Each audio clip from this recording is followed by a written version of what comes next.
Ugandans who have received only one dose to go and get a second dose.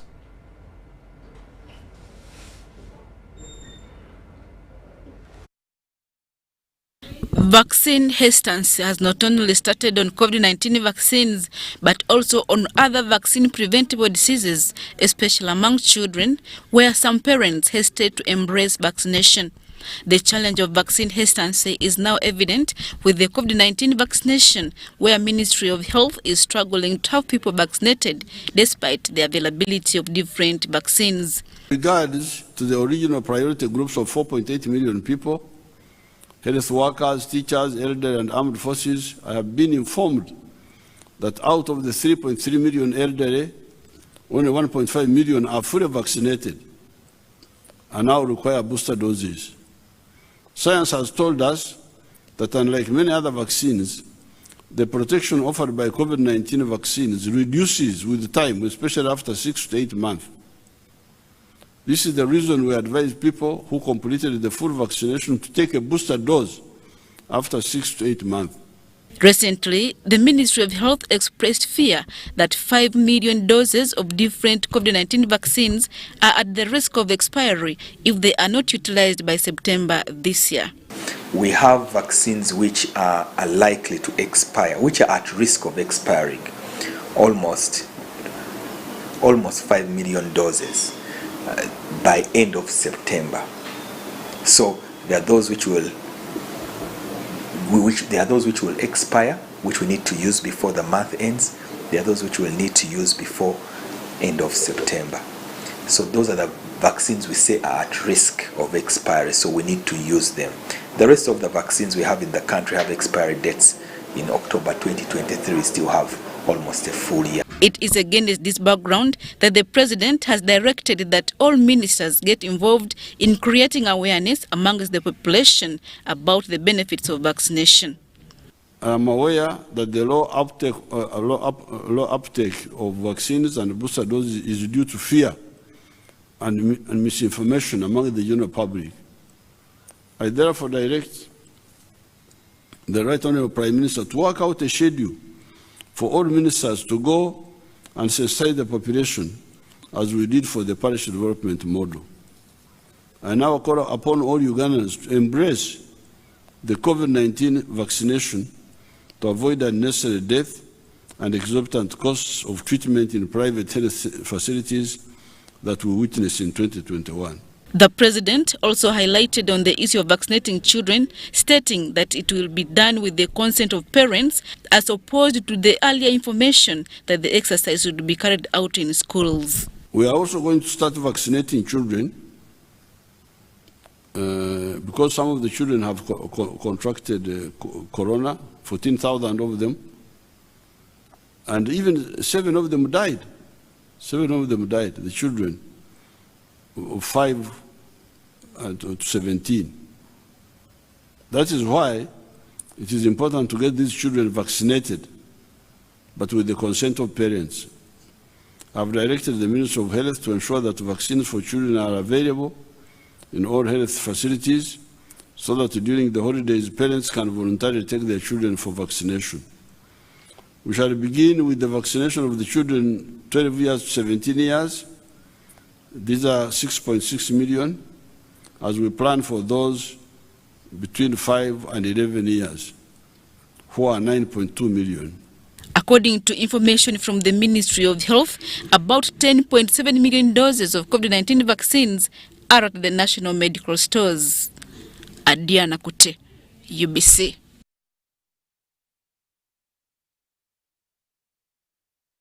The cooperation agreement between NRM's President Yoweri Museveni and the Democratic Party's Nobod Mao has attracted controversial views across the public gallery.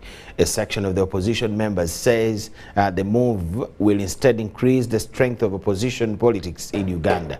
President Museveni on Wednesday, the 20th of July 2022, agreed with the Democratic Party President Nobod Mao to cooperate in building the politics of the country. It is not the first time President Yoweri Museveni considers enhancing his government by deploying members from the opposition. Therefore, I am an expert on opposition issues. To President Yoweri Museveni, poaching from the opposition fuels socio-economic transformation through having a common productive voice. And I invite the other parties, if they have structures, they are most welcome. Once you are a leader, you are a leader. It must be a registered party. No, I cannot, I don't want to be arrested for aiding and abetting illegality. But by working with groups which are not registered under the law. In 2019, during the national budget reading, President Museveni revealed why he does not hesitate to work with his opponents. When therefore I see groups who say that they are opposition but preach disruption, support arson, do not use many opportunities that are available to sensitize people under them to metamorphose socio-economically, yet some of them are drawing huge salaries from the consideration fund,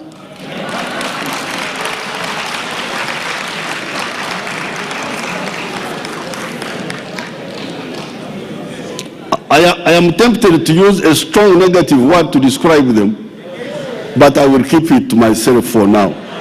But the unanswered question, aching a suspicious mind, is why the Democratic Party is the nearest pond to fish from.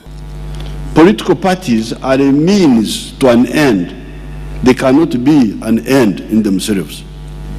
With the socio-economic transformation of North Ankole, although I belong to the opposition, DP, I worked under and with some positive elements of UPC, which was controlling the government. Why? I did not want UPC to interfere with my mission of transforming my people from nomadism, subsistence farming, etc., to quasi-modern farming.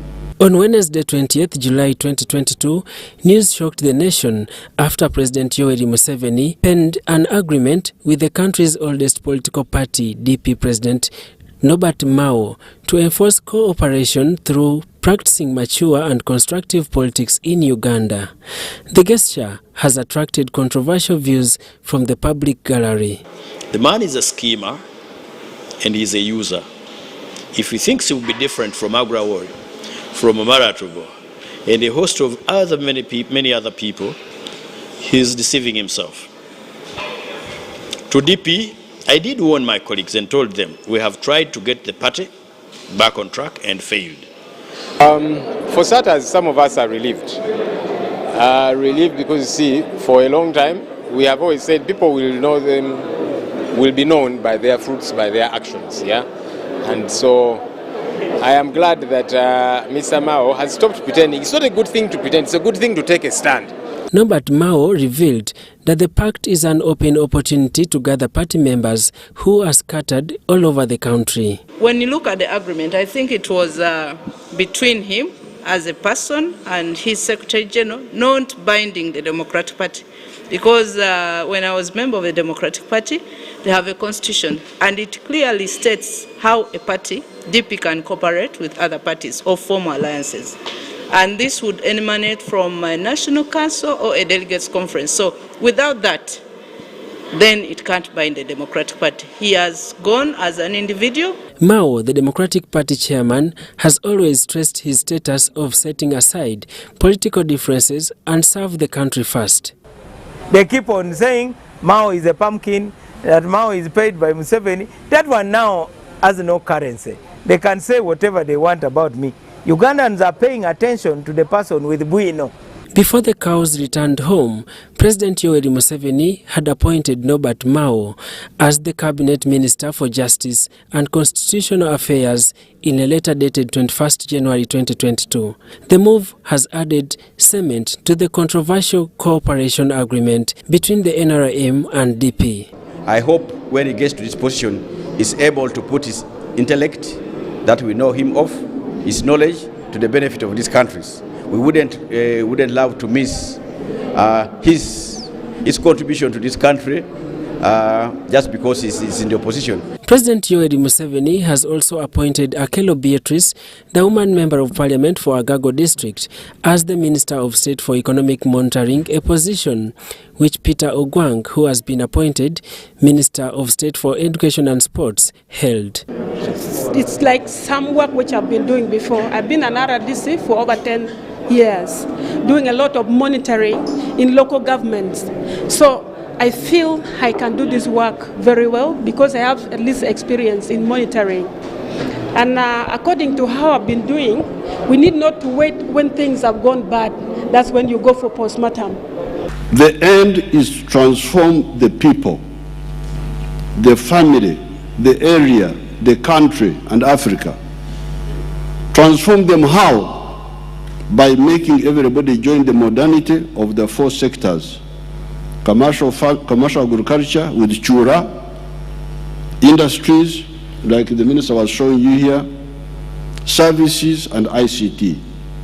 The appointments await vetting by the August House.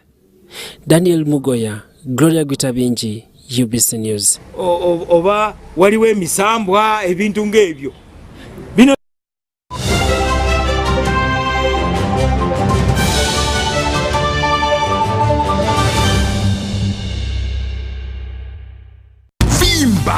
MTN Kabode Super as you pay mpola for this smartphone. Make calls, update your WhatsApp status, watch YouTube, and Google anything under the sun with 2 GB worth of data every month for 7 months. Simply make a small deposit of 99k and pay the balance mpola. You can pay in daily, weekly, or even monthly installments while you enjoy your new phone. So what are you doing today? Visit any MTN shop near you and get the MTN Kabode Super easy.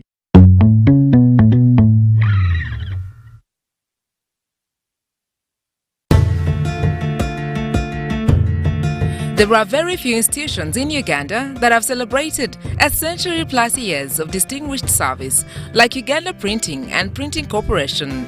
The government chief printer, which was founded in 1902 as a department in the colonial government, retained as a department and the President's office after independence and transformed into a public enterprise in 1992 by an Act of Parliament. Uganda Printing and Printing Corporation has been instrumental in shaping Uganda's printing industry and printing documents such as bills, statutory contracts, legal notices, acts and ordinances, and the Uganda Gazette, policy statements, budgets, IEC materials, and other reports. Join us this Friday, 22nd July 2022, as we launch activities to mark 120 years live on UBC from 9 a.m. to 12 p.m. Do you need data collection services, data analysis and reporting, monitoring and evaluation systems? Then contact Mold Technologies, a professional research firm that has provided many organizations with timely research solutions for over 15 years. For more information, visit www.mt.co.ug or call us on 0704 913 399 or 0782 602.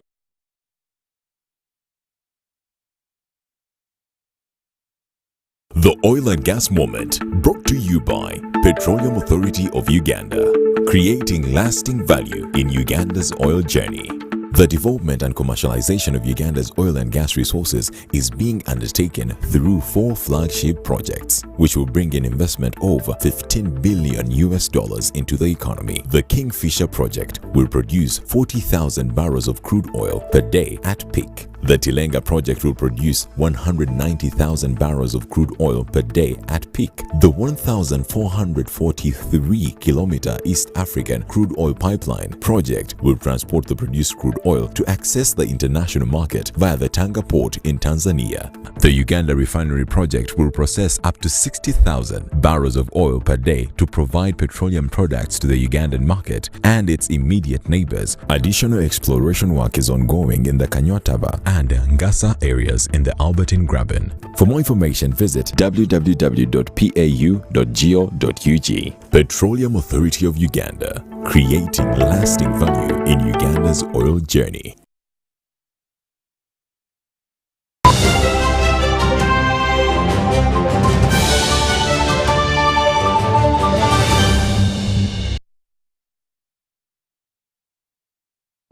UBC News Tonight. Thank you so much for watching. Now, this very day, the 21st of July 2022, President Yoweri Museveni has made appointments in a document released and reads, by the virtue of the authority conferred on the President by Articles 113 Clause 1 and 114 Clause 1 of the 1995 Constitution of the Republic of Uganda, I hereby appoint persons below as Cabinet Ministers and Minister of State.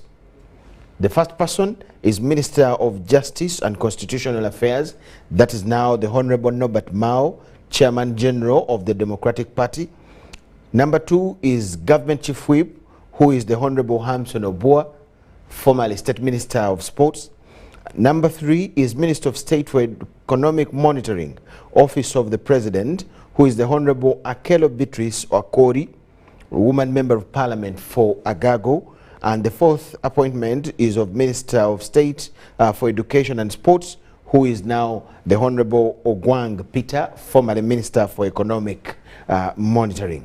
He's signed by the President, General Yoweri Kaguta Museveni, on the 21st day of July in the year of our Lord, 2022.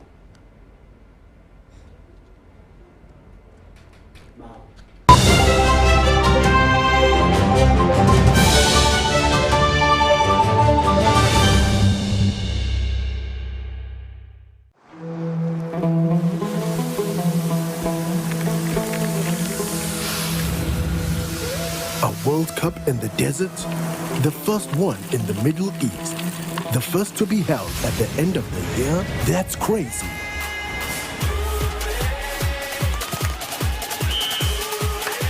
Get ready for spectacular moves, high-flying saves, unbelievable goals.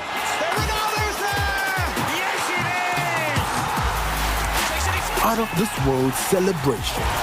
Would you believe it? What a moment here! All 64 matches live. That's over 5,000 action-packed minutes of the FIFA 2022 World Cup Qatar. Now that's crazy. Catch all the action only on SuperSport, your world of champions. On Go TV. Love it.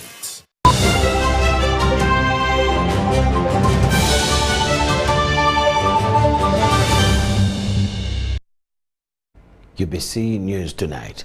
Following the appointment of Democratic Party President Nobod Mao as Minister of Justice and Constitutional Affairs in the ruling NRM government by President Museveni, UBC comes here to scan through the footsteps of Nobod Mao, kind of a profile.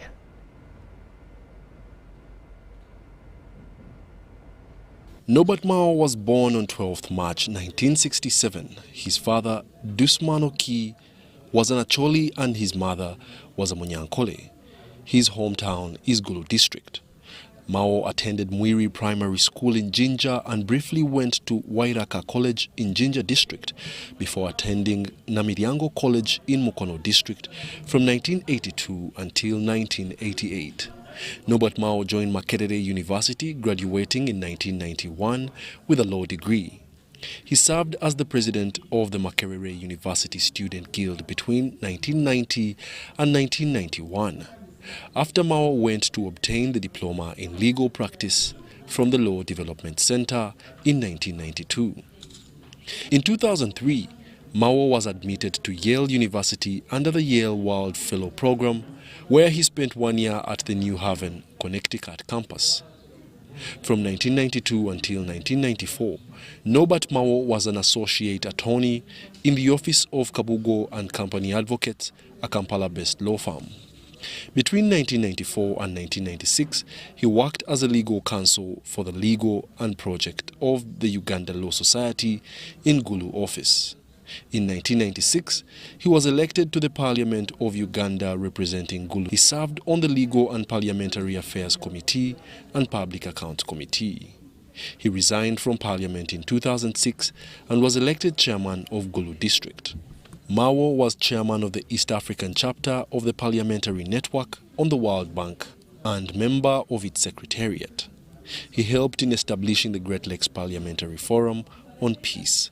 He was instrumental in trying to bridge the gap between the Lord's Resistance Army rebels and the Ugandan government by lobbying for the passage of a general amnesty law aimed at bringing a peaceful resolution to armed conflict in northern Uganda. He belongs to the Democratic Party and publicly indicated his intention to contest in the 2011 presidential elections. He was elected as president of the Democratic Party on 20th February 2010 and ran for president of Uganda in the 2011 general election. The DP faced a lot of challenges that led to a split and deep polarization at the height of the election.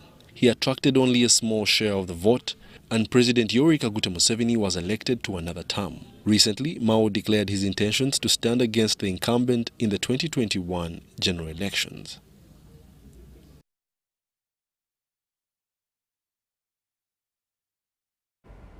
President Yoweri Museveni on Wednesday the 20th of July 2022 in a televised address to the nation cited a number of issues like condemning the recent murders, noting that perpetrators will pay heavily. The COVID-19 cases recorded in 24 districts with Kampala, Mubende and Wakiso leading, also explaining the rise in fuel prices, saying the short and long-term solutions to rising fuel prices is for the country to switch from petrol and diesel vehicles to electric cars, among others. Saying they will drain the country's $4 billion foreign reserves without curing the mistake and consequences caused by what he described as people trying to be like gold. So you are now going to encroach on your reserves because we have got foreign reserves. Our reserves have been good. In the past, it used to be about $3 billion, but now they are more than $4 billion. Now, if you subsidize, first of all, you mislead people. People think that things are normal. He emphasized that taxes are meant for development if Ugandans want to have new roads and other projects. Therefore, if taxes are cut or commodity prices subsidized, the projects are then stopped and money is taken for eating and buying fuel to drive cars.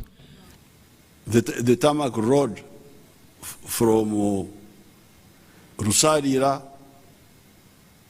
to Kawamba to Nkonge to Ntutsi to Sembabule to Gireke esente tuziteke mu kukwatirako abagala kugula more petrol abagala kugula petrol yokuvuga emotoka. That's not a correct way. The president condemned the act of mismanagement of nature and the resultant climate change-related complications. Some people come and say, God was wrong. What is water? I want to turn it into a garden. But God is the one who said that this is Eksaru, a wetland, Ekshara. Now, you come and you say, no, God was wrong. Then the use of substances which are not well checked, like the use of fossil fuels. He urged Ugandans to learn to live within their means and then migrate to better solutions. Bwendaba embeera ng'eno awo engambira nti wano wafiira muloge that we must migrate and do something else, not subsidize this danger, because when you subsidize, people will continue buying more and more and more and more, because they will not see you will create an artificial comfort to the people for them to think that things are normal when they are not normal, and you do that by bleeding yourself. Akasente ko badoterese Kobade oterekedde abaana kudda mu ssomero kati okajjeyo n'oyongera ku transport yogenda mu town. On the issue of commodity prices, the President welcomed the ideas fronted to support large-scale farmers to produce more grain backed by irrigation and also help the small-scale farmers under the parish development model to venture into commercial farming. But for Engano, we have got alternatives. Me, I don't eat bread. I have not eaten bread for a long time. My meal is muhogo, gonja, etoke, empogola, akaro. That's why I'm going to be 78 very soon. But if you want football here, you will see how we can sort it out. The President also implored Ugandans, especially the political elites, to avoid lies, parasitism tendencies and the problem of not having a vision. Obulimba,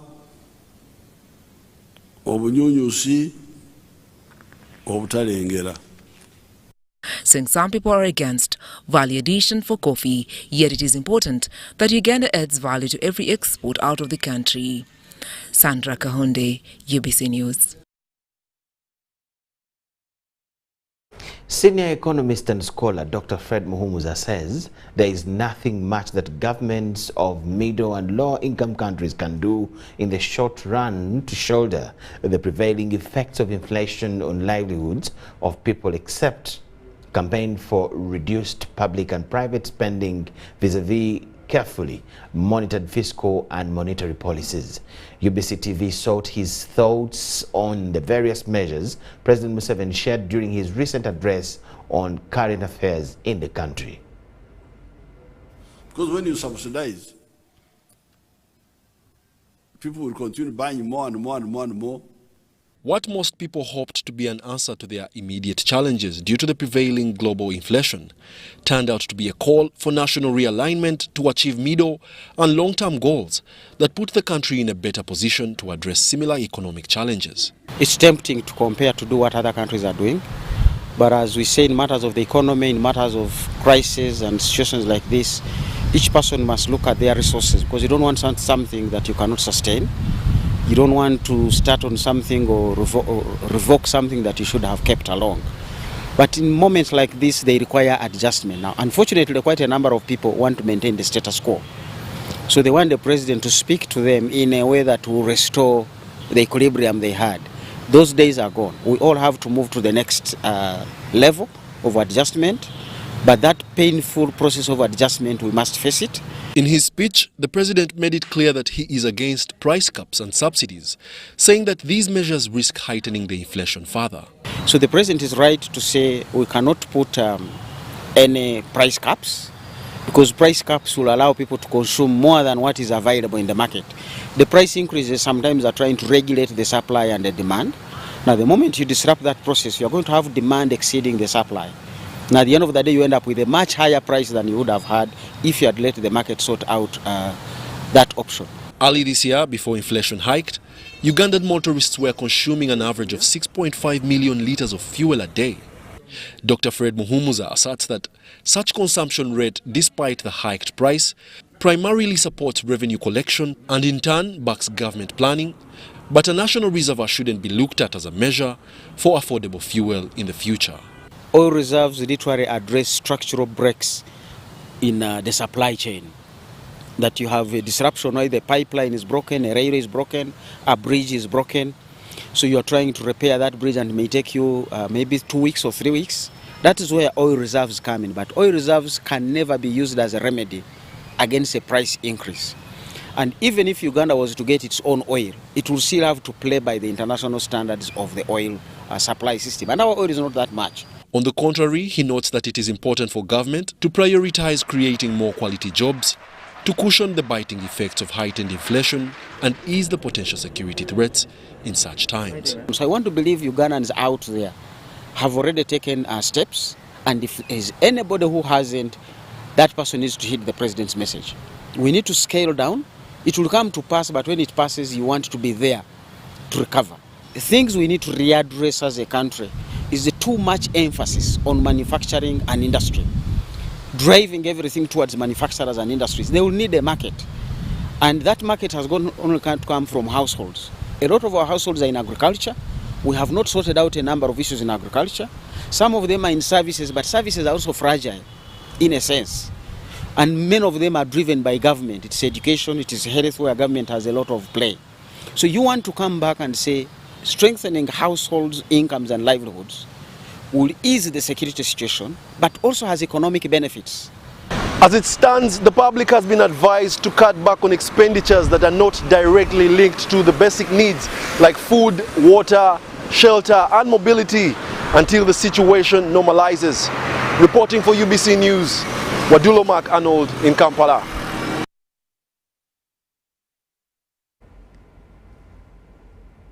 Yes, the cooperation between DP and NRM is still has been the top story of the town. The ruling National Resistance Movement has denied rumors that it has bought off the Democratic Party, saying it has just established a partnership between the two parties to see how they can take the country forward. Speaking to the press, NRM Secretary General Richard Todong said that besides that, other aims were to establish some services.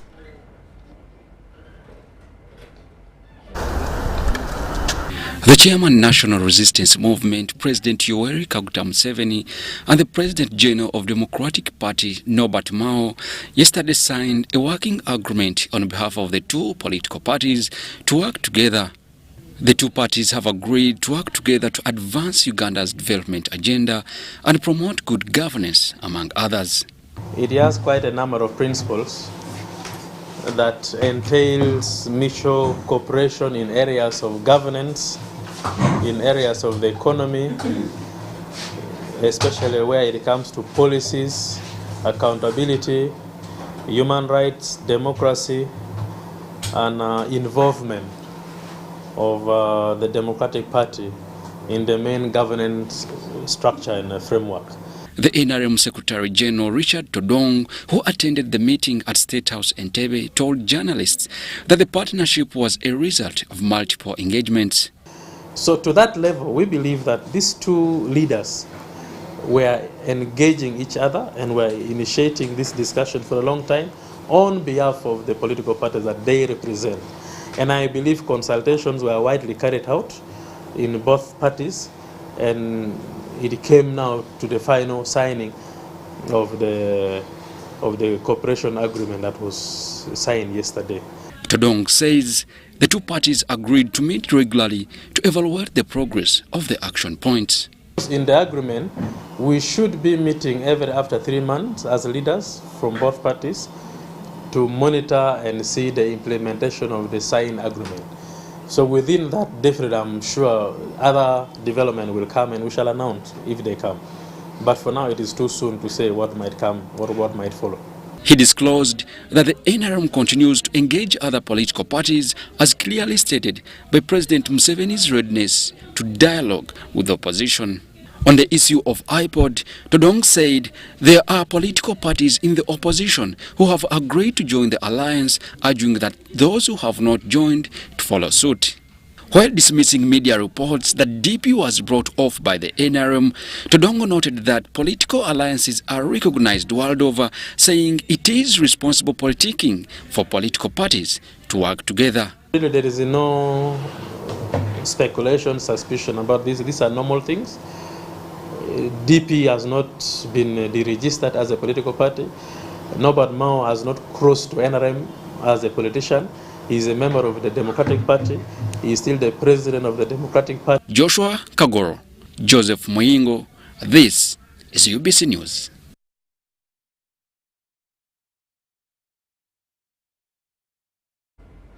A subcommittee constituted to search for land to establish the establishment of a public university in Bunyoro sub-region has presented a report to Prime Minister Robin Anabanja.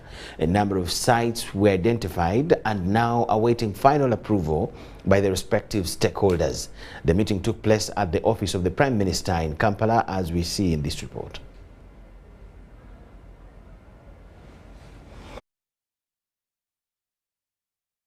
Bunyoro University, slated to be in operation beginning financial year 2023, is racing against time to acquire land for its establishment. A subcommittee set up to identify and verify land briefed the Prime Minister Robin Anabanja on progress so far made. And now we are happy that the land is available, and we hope. The members are very concerned about the development of academic programs. And I think during this stage, there will be extensive consultation with specialist groups, benchmarking with other universities with the sole aim of identifying appropriate niche for the Bunyoro University. We don't want Bunyoro University to be just an addition. We want Bunyoro University to be filling in a gap and be special. So we are going to do these types of consultation. We hope we shall do a master plan for Bunyoro, which should at least lead it for about 50 years, God willing. We have to come up with a master plan that is well thought out. We are also going to develop a strategic plan, and we are going to develop policy frameworks for our university. And finally, we think we will start on infrastructure development. Many members are wondering, when are we going to start admitting students? We think next year.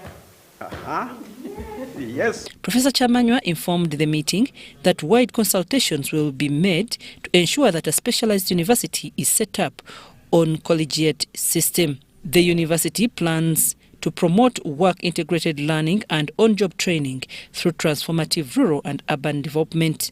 The Prime Minister commended the subcommittee for the effort so far taken. Very much. I want to thank Mama, the Minister for Education, for appointing our able leadership of this university. I want to thank you, colleagues, through my brother, the Honorable Chairperson for Bunyoro Caucus, for the work they have done, for coordinating us. I think you are one of the best. This man has really done his work. I want to thank you once again. Bunyoro University, according to me, is one institution that we should have got yesterday. The teamwork that we have exhibited has enabled us to reach this far. The struggle continues. We need to give support to our brothers and sisters who have been given this responsibility. It's something that is big, starting something from nowhere. But we have a lot of hope, we have a lot of support, we have a lot of, how can I say it? We have a lot of trust in you, professors. Professor Vantevia, Professor Chamanywa, and you, brother. We have a lot of, we have a lot of hope. We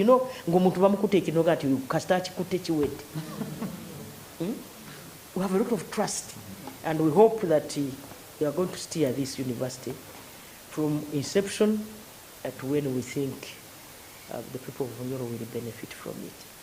Nabanja said government allocated $2 billion in this year's budget to fast-track the establishment of the university. The meeting agreed to have the university established at Bulera Co-PTC in Hoima district. Bunyoro Chitara Kingdom has offered office space to host the task force in Hoima as the process of transfer of land for the university by different donors is implemented. We therefore recommend that the nucleus of the university be established at Bulera Co-op Primary Teachers College in Hoima.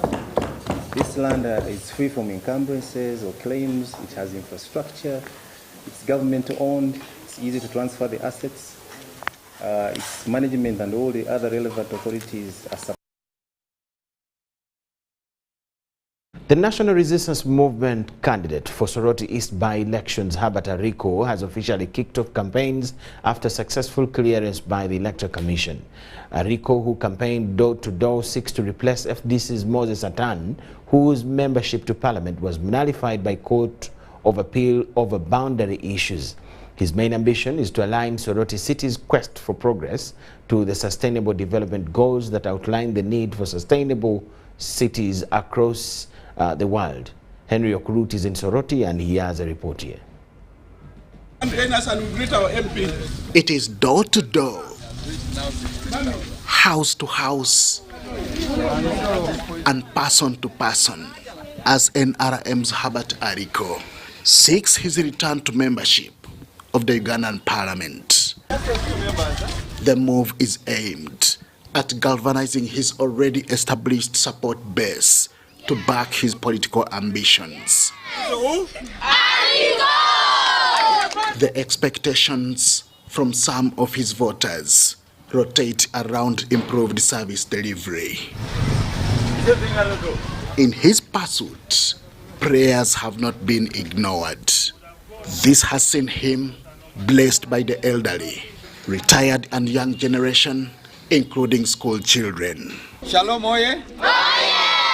Ariko was in company of his fellow leaders, including Member of Parliament for Soroti West constituency, Jonathan Ebwalu.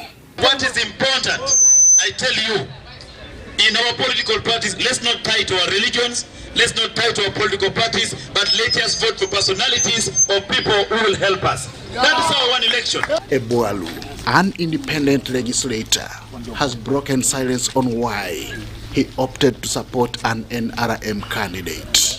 I have come here not to campaign for NRM. I am not NRM. Neither have I come here to fight FDC. No. I have my person who has brought me here to you, that I am moving here to support, is the Honorable Herbert Edmund Ariko. That's my relationship. This support is, among others, concretized by that of George Michael Egunyu, who gave up his parliamentary ambitions in favor of Ariko. We had a district conference here, and everybody said Ariko, Ariko. There are even some persons who said, if we don't see Ariko's name on the ballot paper, we shall not vote. About only 9 people said Egunyu. So I said, since the majority is for Ariko, and since I support the movement, I am going by that.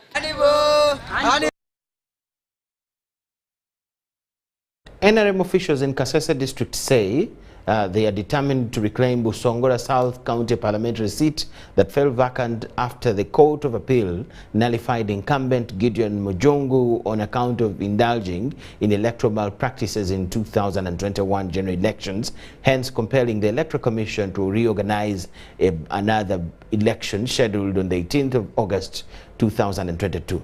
Speaking at a press conference in Kasese town, the NRM district chairperson, Dr. Crispus Chionga Bazarabusa Walter, said that the party will front only one candidate, Gideon Mujongu, to face off with FDC's Jackson Mbaju Katika. Philip Aguta is in Kasese town and tells it here. Tika in a hotly contested by-election. Pre-campaign activities in the district are already in high gears, especially the ruling NRM party. The party is setting strategies like reconciliation meetings and negotiations with those who aspire to contest within the party as a dependence on how to pull out and leave the seat. For one, Gideon Mujongu, if the party is to reclaim the seat. Our main subject this afternoon has been to pronounce ourselves and endorse our flag bearer, Honorable Gideon Mujongu, for the by-election which is taking place in Busongora South. And as the District Executive Committee, we have been discussing strategies on how to recapture our seat in Busongora South. One of the party officials at the State Minister for ICT, Godfrey Kabianga, says all those within NRM who intended to contest as independents, have all agreed to step down in favor of Gideon Mujungu. As soon as they heard that he had lost the court case, they didn't even think about it. They just came and said, this time we are with you. And that one is really unity, which you cannot underestimate and underlook. The candidate himself says although Kasese has been portrayed as an opposition stronghold, NRM still commands overwhelming support as opposed to the opposition FDC. The theory that there is a lot of opposition in Kasese, I don't agree with this. First of all, we have been having 3 MPs in parliament with 3 MPs from opposition. Does that mean that opposition is greater than NRM? No. In the district council, we command 73% of the district council, including the head. So the perception that there's a lot of opposition in Kasese is more of a theory than practice. The NRM Director Communications, Emmanuel Dombo, who has been in the district for pre-campaign activities, commended the party officials for the unity and the teamwork. I want to take this opportunity to thank the District Executive Committee of Kasese for the demonstrated unity and unanimity in supporting the candidature of Honorable Mujungu for Busongora South constituency. Local leaders in Kiriandongo have informed the Lands Minister Judith Nabakova that the current spate of displacement in their area has not only impacted on the development of the area, but also left them with only one option of marrying off their young girls since they can't afford or to offer them shelter. Minister Nabakova has been in Kiriandongo on a one-day working tour, as we see in this report. Katamaro at least for 40 years, but I have never seen any title in Katamarwa. But surprisingly, I have seen a title which is this one here, which is reading 2021 and 2020. The land dispute camp was convened by the minister through local leaders. Madam Minister, these are Ugandans, they are law-abiding citizens, they are hard-working people.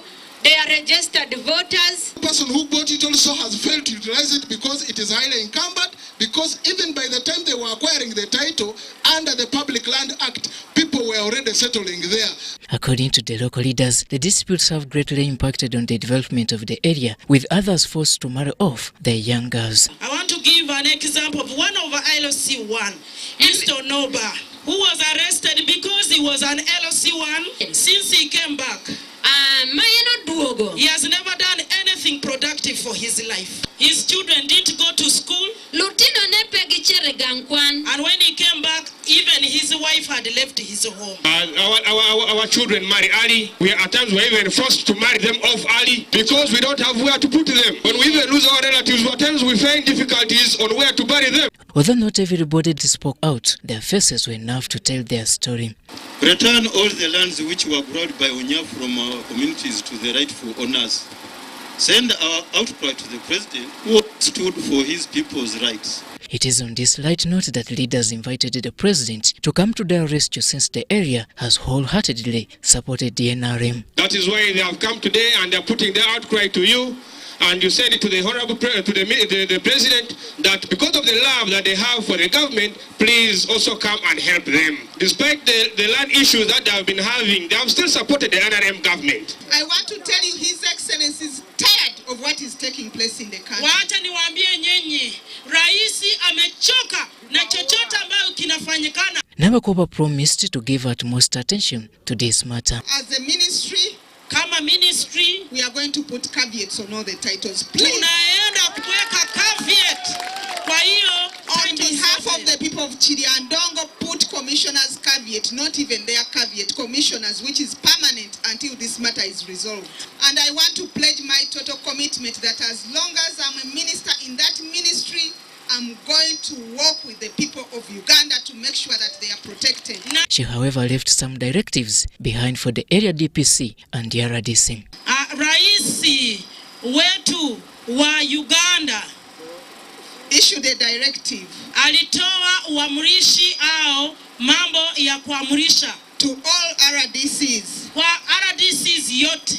To make sure that both bona fide and lawful occupants are protected. They are not evicted from wherever they are. And since you are here, na namna wewe iko hapa, I'm really calling the same message. Ninarudia hiyo tu jambo moja. Please make sure that these people are protected. It is rubber stamped that if claimants of this land don't drop their interests, over 50,000 residents from the district are likely to be victims of eviction. Robert Onyango, UBC.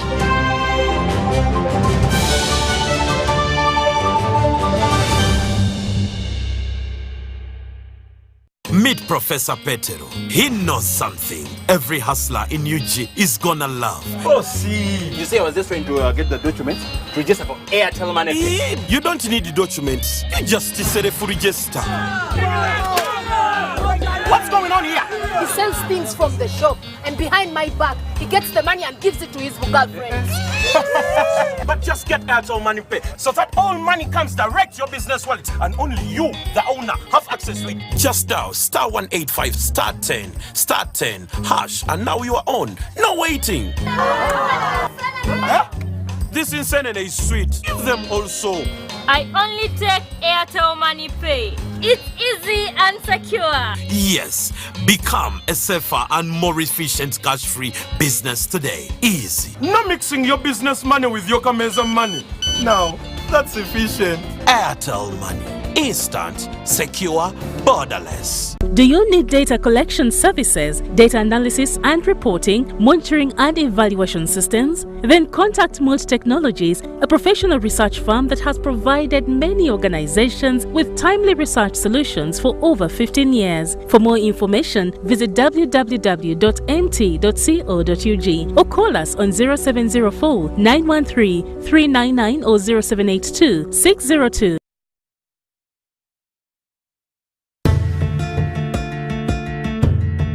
There are very few institutions in Uganda that have celebrated a century-plus years of distinguished service, like Uganda Printing and Printing Corporation.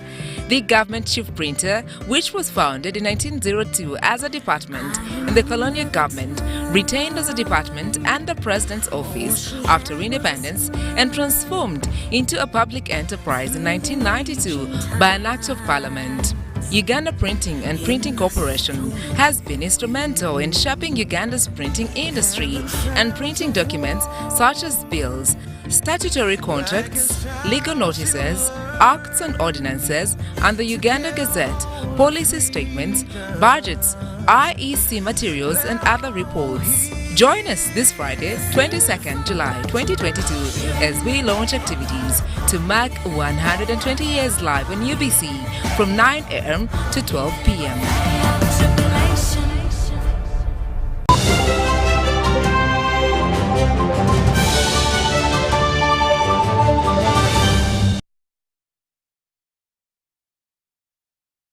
Thank you so much for watching. The effects of high fuel prices continue to bite, and there seems to be no possible solution from government. In the past weeks, the roads of Kampala have registered a decrease in the traffic flow as some private car owners have parked these cars and resorted to public means of transport. Effects of high fuel prices can be felt on the major roads in the city as the traffic flow is seen to have reduced in the past weeks. It is believed that some of the private car owners can no longer afford the fuel and thus resorted to public transport. Some motorists are seen running out of fuel, with drivers footing to the nearest fuel station.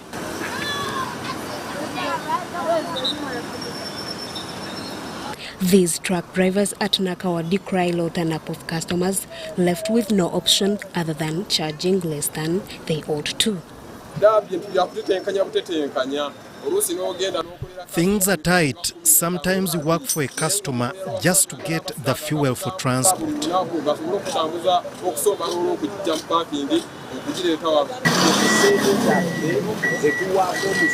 Let government support dealers so that they can reduce on the prices of fuel.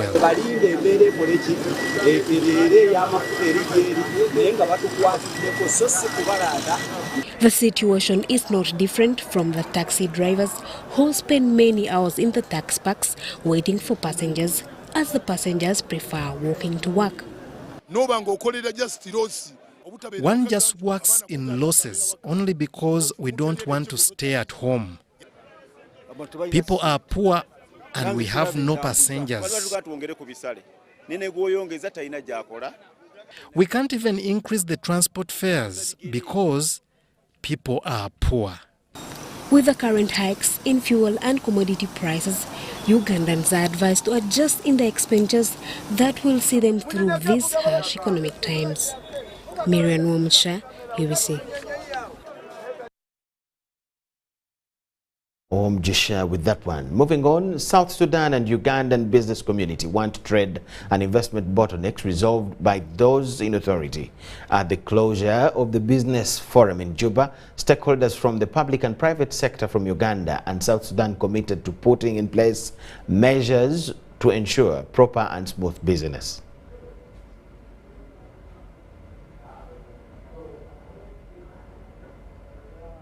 The three-day business forum sought to strengthen and enhance open trade and mutual investment. Many issues and suggestions were raised by the delegates from both countries, and all were focused on ironing out a series of challenges. This is why we are urging the government of South Sudan, other than complete and total denials, let them put investigative people in the meetings as they happen, even here. If one raises a hand and talks about something, let them politely follow for positive reference. So now we have come to see that we sign up certain papers in agreement of ironing out those bottlenecks, insecurities, mistrust, quality of things that we supply, clear marketing, and clear buy and sell. Ugandan entrepreneurs and representatives of various organizations and the host consulate are optimistic that the discussions and resolutions passed at the meeting will open up a new and successful chapter. If you want to do business, do genuine business.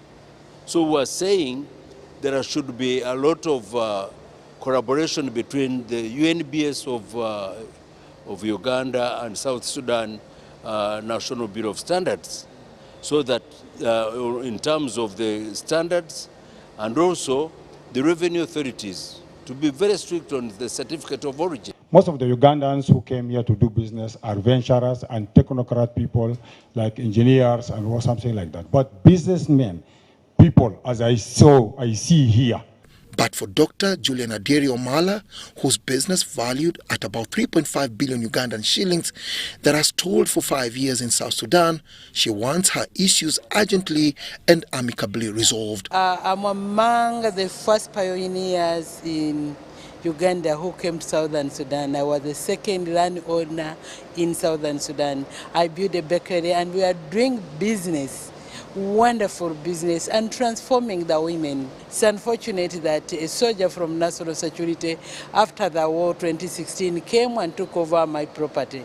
I've come back, one, to claim back that property, and second, to do better business again. You know, to us as entrepreneurs, no matter how many times you fall down, but what matters, can you raise up again? A successful and one-of-its-kind initiatives hosted by South Sudan attests to the government of Uganda's steadfast desire to promote regional integration in order to harness the benefits. The three-day conference is wrapped up with a commitment from both parties to continue engaging in order to iron out the existing differences and foster the attainment of the intended goals. Dennis Igoa in South Sudan capital, Juba.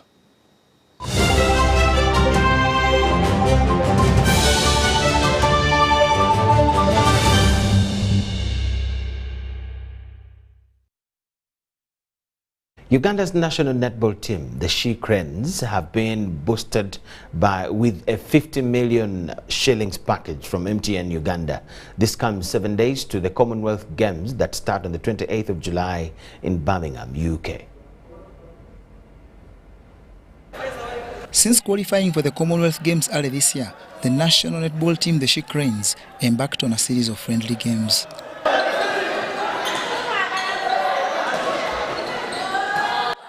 This mission took them to several parts of the country, including Masaka, Arua, Gulu, Namutumba, and Rubirizi.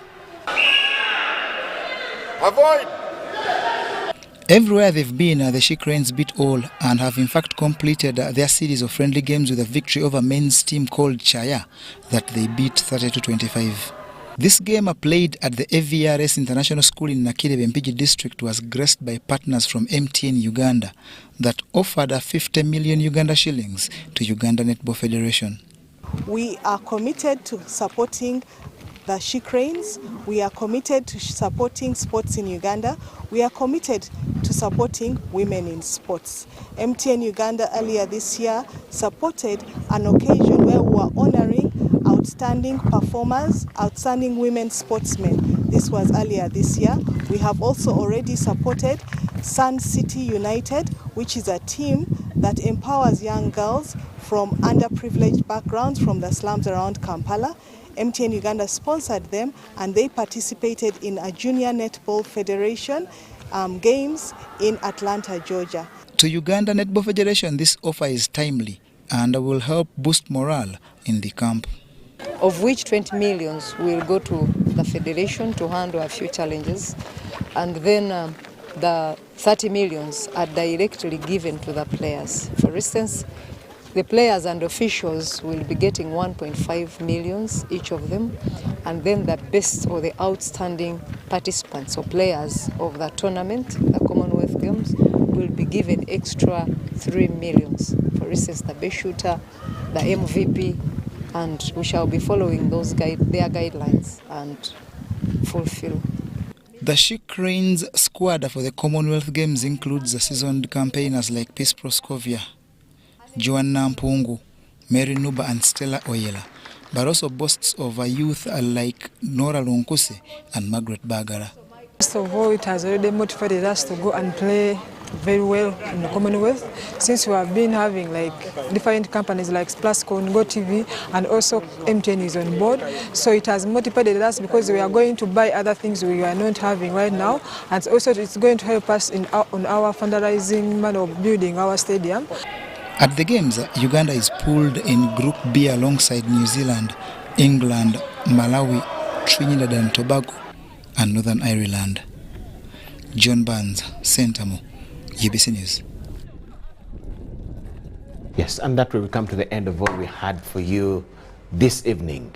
Up next will be, we'll give you live the CAF awards that are coming in from Morocco, that are being held in Morocco, and you don't have to miss that. You never know, we may get some awards as Uganda, but that's what we had for you as UBC TV Newsroom. My name is Michael Jordan Lukomwa with Elizabeth Nakakuni and the whole team. Wish you the best of the night.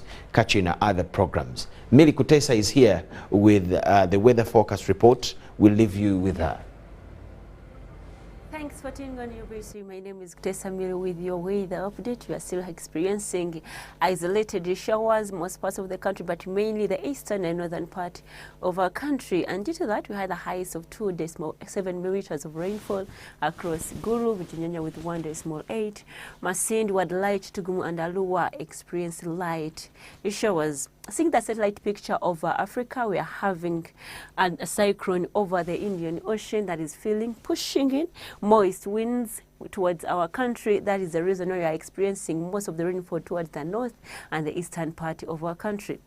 Tomorrow morning, though, we expect to wake up with light showers across parts of Lake Victoria, including our capital city, Kampala, towards some parts of the east, including Salty. But the rest of the country is expected to have sunny intervals After an hour, though, we expect a change, a pickup of light showers most parts of the northern part of our country and thunder showers around Karamoja regions, but the southern part of our country is expected to continue with sunny intervals. Temperature to rise up 28 degrees Celsius most parts of the country, apart from some parts of Masaka and Mbarara, which is expected to have 29 and 31 across Kasese, covered with the lowest of 24 degrees Celsius. Is moving out of our country, touring the few cities that we have for you.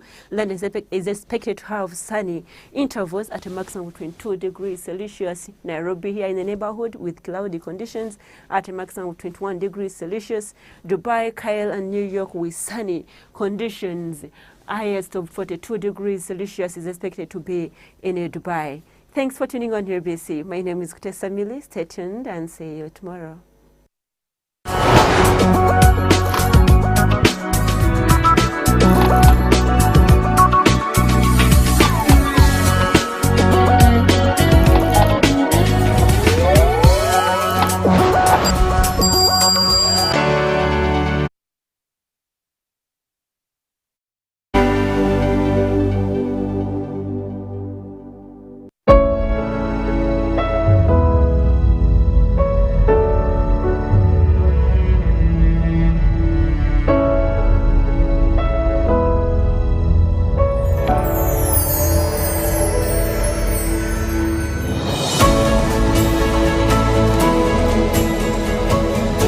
A good school doesn't